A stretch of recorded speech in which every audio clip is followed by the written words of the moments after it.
Look at that. Glass door on a Seek Outside stove. Yeah. Pyroceram.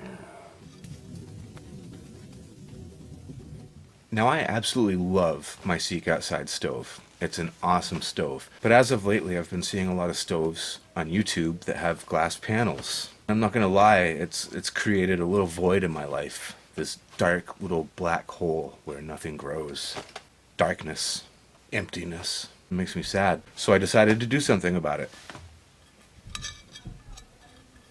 So what I did was I hopped on the Google machine and I started doing some research and putting in my time, and I came across this company called One Day Peninsula Glass.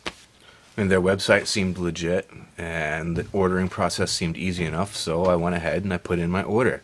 And very promptly, within a day, they got back a hold of me to let me know that I had some discrepancies on my order form. I thanked them for being extremely thorough and told them that I'm a YouTuber and I was going to give them a solid review on my channel when I did a video about this. So to my surprise, they sent me the glass that I ordered, plus one. Pretty pumped about that. So thank you, Peninsula Glass. I'd really appreciate that. After I ordered it, the package showed up in a secure, rugged, padded package. Have faith that your order is going to come in as it should, undamaged. So let's talk about the glass. It's a combination of tempered glass and ceramic, known as Pyroceram. Pyroceram. At 1/8 of an inch thick, which this piece of Pyroceram happens to be, Pyroceram can tolerate temperatures up to 1250 degrees Fahrenheit. It's shatter resistant and it has a high thermal shock rating. The high thermal shock rating allows for cold water to come into contact with hot glass, and the glass is not supposed to break. We'll see. Time will tell. Everything about this glass is custom. It's 7 inches long by 5 inches tall. It's 1/8 of an inch thick. I had bevels put on the edges so that it would slide easier, and I also had them put 2 holes in it so that I could fashion a door that is just like the one that came with the stove. But now that I have the glass, I need to go to the hardware store and get what I need to replicate this. Alright, that's enough yammering. Let's put this thing together and see if it works. A quick trip to the hardware store with my trusty canine, and $3.18 later, I had the materials I needed to complete the project. A 2-foot piece of wire and 2 wire clips.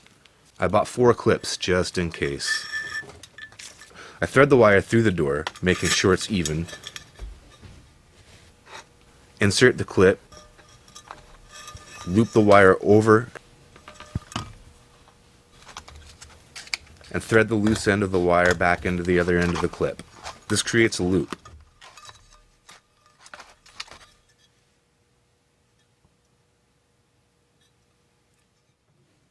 When I have the loop the way I want it, I crush the clip and repeat. Now I have my door.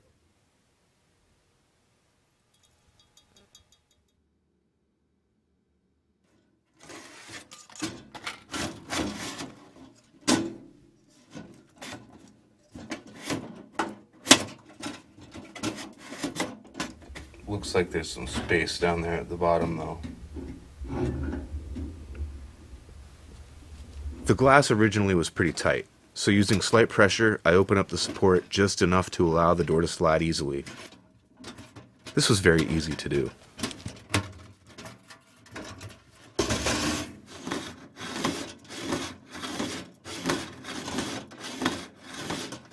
There it is, guys and gals. Well, that was relatively painless. But does it work?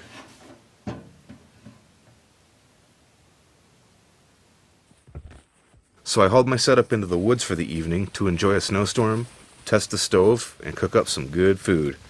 I burned this stove hot for hours, all night long.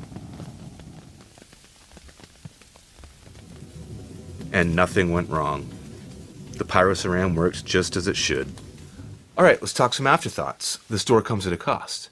It cost me $70, and it weighs 6.4 ounces, compared to the 1.3 ounces that the original door weighs. Now, the Graham Weenie purists out there, I'm sure some of them are going to lose their minds, and they're going to give me all kinds of crap about defeating the purpose and the structural integrity of the ultralight design. They're a tough crowd. It's blasphemy. You know the type. Now, I've never really been all that concerned about weight. I've always been in the mindset that if I want it, I'll carry it.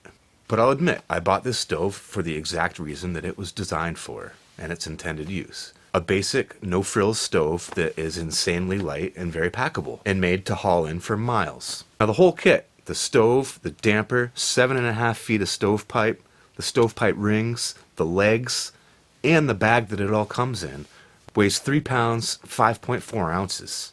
Now, that said, the extra 6.4 ounces doesn't bother me at all for what it's going to give me in return. Now, it's really important to consider that I already have the stove. I've had the stove for 2 years.